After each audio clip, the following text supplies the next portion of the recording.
Good morning, শুভ সকাল বন্ধুরা। Welcome to my channel day with Srabanti. আশা করি তোমরা সকলেই খুব ভালো আছো, সুস্থ আছো। আমরাও ভালো আছি। আমার দেশ বিদেশের বন্ধুদেরকে অনেক অনেক ভালোবাসা দিয়ে আজকে ব্লগটা শুরু করছি। আই হোপ এই ব্লগটা তোমাদের ভালো লাগবে। আজকে বার হচ্ছে রবিবার, আর আজকে রবিবারে মেয়ে তো মামামে ঘরে খায়। যারা পুরনো বন্ধুরা আছো তারা তো এতদিন বুঝেই গেছো, আর যারা নতুন আছো তাদেরকে বলছি, আমার নকাকে শাশুড়ির ঘরে আমার মেয়ে রোববারটা নেমন্তন্ন থাকে দুপুর পর্যন্ত, সকাল থেকে। এবার রাতে আমার কাছে খাওয়া দাওয়া করে। আর কর্তামশাই তো ভোরবেলা বেরিয়েছে, বেলায় চলে আসবে, তাই দুজনের রান্না করব। আর এদিকে আমি বাতাসা আর মৌরি ভিজেছিলাম, সেই জলটাই খেয়ে নিলাম। আর খেতে না খুব ভালো লাগে, মিষ্টি মিষ্টি জল। এই যে মেয়েকেও কিন্তু এক গ্লাস মানে এক কাপ দিচ্ছি। মেয়ে ভেবেছে এটা চা, তা মেয়েকে বললাম যে ওটা চা নয়, ওটা বাতাসার জল। তা ও কিন্তু ঢকঢক করে খেয়ে নিল। এরপর অনেকক্ষণই পরে, খানিকক্ষণ কি বলছি, অনেকক্ষণ পর কিন্তু চা আর দুটো নান নিয়ে বসলাম। আর কর্তামশাই দুটো নান নিয়ে গেছে। আর এই দিকে চলে এলাম, একটু মানে জামা কাপড়গুলো একটু উষ্ণ গরম জলে ভিজিয়ে নিচ্ছি, পরে কাচবো, একটু ভিজিয়ে রাখি। আর এই নাইটিটা যেহেতু হালকা কালার আছে, আর জানো না হালকা কালার নাইটিতে মানে আমার কি বলো তো, এই ধর রান্না করছি তো হালকা কালার নাইটি পরে রান্না করলে না হলুদের দাগে এইসব দাগ লেগে যায়, প্রচণ্ড বিরক্ত লাগে। আর ওর সাথে আমি একটু বালিশের ওষুধটাও ভিজিয়ে দিলাম। আর ওই নাইটিটা ভেজাবো না, যদি রঙ ওঠে তাহলে ব্যাস হয়ে গেল, রঙ উঠে এটা ওটা আরেক কালার হয়ে যাবে, তাই ওটাকে পরে ভেজাবো। এরপরে রান্নাঘরে সিঁড়ে চলে এলাম। এখানে দেখো কাটাকুটিও করে নিয়েছি। আজকে চানাটা যে ভিজিয়েছি, এই যে চানাটাও করে নেবো, অনেকক্ষণ তো ভিজিয়েছি সকালবেলা। আর এখানে ভোলা মাছ শ্যামলদা নিয়ে এসে, শ্যামলদা আজকে ইলিশ মাছ আর হচ্ছে কাতলা মাছ, ভোলা মাছ নিয়ে এসে, তাই ওই ভোলা মাছই নিলাম। গোটাই ভোলাগুলো করব। আজকে ভোলা মাছটা করব টমেটো, পেঁয়াজ, আদা, রসুন দিয়ে। তা মাছগুলো ভাজা হয়ে যাওয়ার পর আমি সাদা তেলে রান্না করি, কারণ সর্ষের তেলটা কমই খাই, কারণ গ্যাস অম্বলের তো ভুগি। কালো জিরে ফোড়ন দিয়েছি, পেঁয়াজ কুচিয়ে দিলাম, আর কাঁচা লঙ্কা দিয়েই এখন মানে বেশিরভাগ আমাদের রান্নাটা হয়। একটু কালারের জন্য গুঁড়ো লঙ্কা ইউজ করি। তা এই যে দুটো মাছ, বড় বড়ই ভোলা মাছগুলো গোটাই রয়েছে, ওগুলোই ভেজে রেখে দিয়েছি। আর বাকি যে ছিল মাছগুলো সেটা রেখে দিয়েছি, ওটা আরেক দিন করবো একটু সর্ষে দিয়ে। তাই যে টমেটো দিয়ে দিয়েছি, এর মধ্যে এক এক করে সমস্ত মশলা দিয়ে দেবো। আদা বাটা, রসুন বাটা, সাদা জিরে গুঁড়ো, ধনের গুঁড়ো আর হলুদ। তারপরে এই যে একটু কালারের জন্য, দেখবে তরকারি না একটু কালার না, মানে কালার হলে না ভালো লাগে খেতে। আর যদি এই তরকারিটা যদি মানে সাদা টেট লাগে না, তখন টেস্ট হয় অনেক তরকারিতে, কিন্তু যে সাদা থাকলে না মনে হয় কি রান্নাটা যেন কীরকম হয়েছে, এই রকমই। তা যতটা চেষ্টা করি যে কালার যাতে না দেই। তা এবার একটু চিনি দিয়ে দিলাম, একদম দেখো কষানো হয়ে গেছে। এরপর জল দিয়ে মাছগুলো দিয়ে দেবো।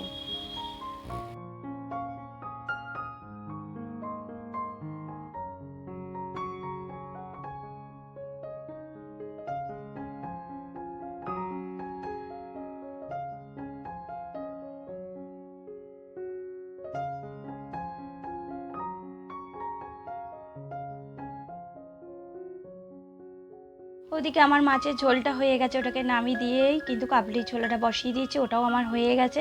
আর এদিকে আমি পেঁয়াজ দিয়ে সর্ষের তেল দিয়ে নুন দিয়ে আলু সুতোটা ভালো করে মেখে নেওয়ার পর এবার রান্নাঘরটা পরিষ্কার করে নেবো। এই যে গ্যাসটা পুছে নিচ্ছি, পোছার পর জলের বোতলগুলো ভরবো, এখনও টপ করে কাজ আছে। আর এদেরকে একটু স্নান করিয়ে নিয়ে এলাম, সব কটা গাছকে নিয়ে গিয়ে চান করিয়ে নিয়ে আসি।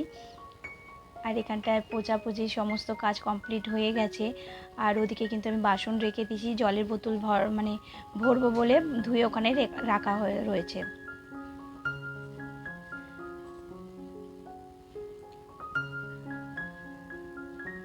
আর সকালে উঠেছি, তার জন্য কিন্তু কাজগুলো আমার তাড়াতাড়ি হয়ে গেল। আর কি বলো তো, যদি মাথায় প্ল্যান করে রাখো না এরপর এটা করব ওটা করব, তাহলে কিন্তু কাজগুলো হয়ে যায়। আর ওই সকালবেলা যদি বসে থাকো ব্যাস, তারপরে কিন্তু কাজের কিন্তু ঢিলে হয়ে যায়। তাই সকালবেলা চাটা খাওয়ার পরই না ঝপ করে কাজগুলো করে নিতে হয়। এই যে আমার কিন্তু এইটাও ভেজানো ছিল, তাই ঝপঝপ করে কেচে নিচ্ছি। ব্যাস, আকাশ তো কাঁদতে বসে গেছে, এখনও চোখের জল ফেলেনি, ফেলবে। তাড়াতাড়ি করে ধুয়ে মিলে নেবো, যতটা রোদ্দুর আছে তার মধ্যে একটু জলটা ঝরে গেলে, একটু মানে হয়ে গেলেই ঘরে মিলে দেবো, তারপর স্নানে যাব। তাহলে চলো তাড়াতাড়ি করে কাজগুলো করে নিই।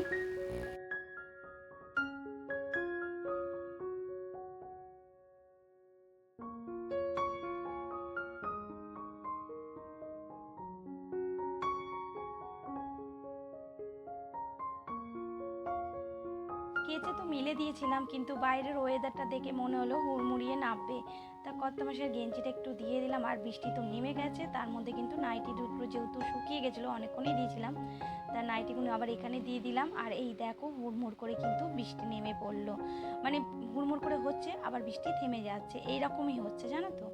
এখনও দেখো স্নান করে চুলফুল কিছু আঁচড়াইনি, আর কি অবস্থা কাকচানের মতো আবার হয়ে গেলাম। ওই যে বৃষ্টিতে ভিজে ভিজে জামা কাপড়গুলো তুলে নিয়ে এলাম। আর এখন দেখো একদম শান্ত আকাশ হয়ে গেছে, আবার একটু পরেই নামবে। আর আজকে তো জানোই কালকে রায় বেরোবে, আজকে মানে মিছিল আছে, মানববন্ধন রয়েছে। সত্য মিথ্যের মাপকাঠিতে জগৎ এখন ক্লান্ত, মিথ্যে দিয়ে জগৎ চলছে, সত্য এখন শান্ত, তাই না? আমরা এখন মানে বিচার চাইছি, কবে যে বিচার পাবো জানি না, তবুও কিন্তু আশা ছাড়বো না, এইভাবেই কিন্তু আমরা চালিয়ে যাব। আছি তোমাদের পাশে আর থাকবো, কারণ এটা তিলোত্তমার জয়, আমাদের জয়, তাই না? কিন্তু সেই জয়ের মুখটা আমরা কবে দেখতে পাই, সেটাই অপেক্ষা করে রয়েছে সারা বাংলা, সারা ভারতবর্ষ। চলো এরপর খাওয়া দাওয়া করবো, তাই যে আমার এখানে গণ আর গোপুসোনা রয়েছে বসে, ওদের দুজনকে তো দিয়ে দিয়েছে আমার মেয়ে। এরপরে চলো ভাত রয়েছে, চলো ভাত বলছি, ভাত করেছি আলু সিদ্ধ, চোখা আর হচ্ছে বিউলির ডাল। আর এই খাওয়া দাওয়ার পর উপরে ঘরে এলাম, এই যে মিছিল হচ্ছে।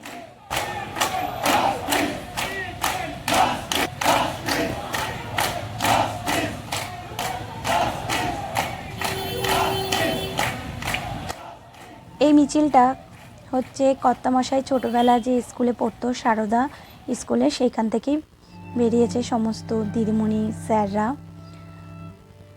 সামনে পুজো চলে আসছে, টালা থেকে চেতলা, দার্জিলিং থেকে সুন্দরবন, প্রতি মণ্ডপে একই স্বর, জাস্টিস ফর আরজি কর। এখানে বা আমাদের বাড়ির সামনে সব মোমবাতি জ্বালানো হচ্ছে, আর এরপরে চলে যাব তিলোত্তমার বাড়ির সামনে।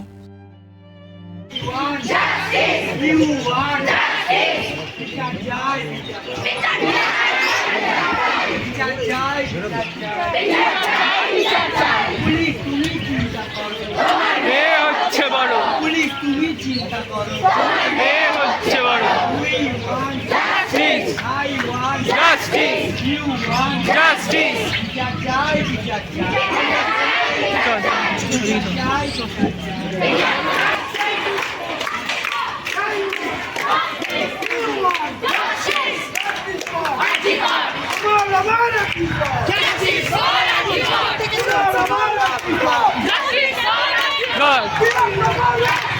হবে না কো ব্যর্থ, হবে না কো ব্যর্থ, হবে না কো ব্যর্থ, হবে না কো ব্যর্থ, ফুটিয়ে দেব আমরা, ফুটিয়ে দেব আমরা, দেব আমরা,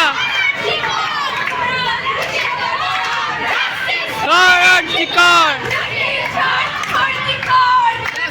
কর, কর,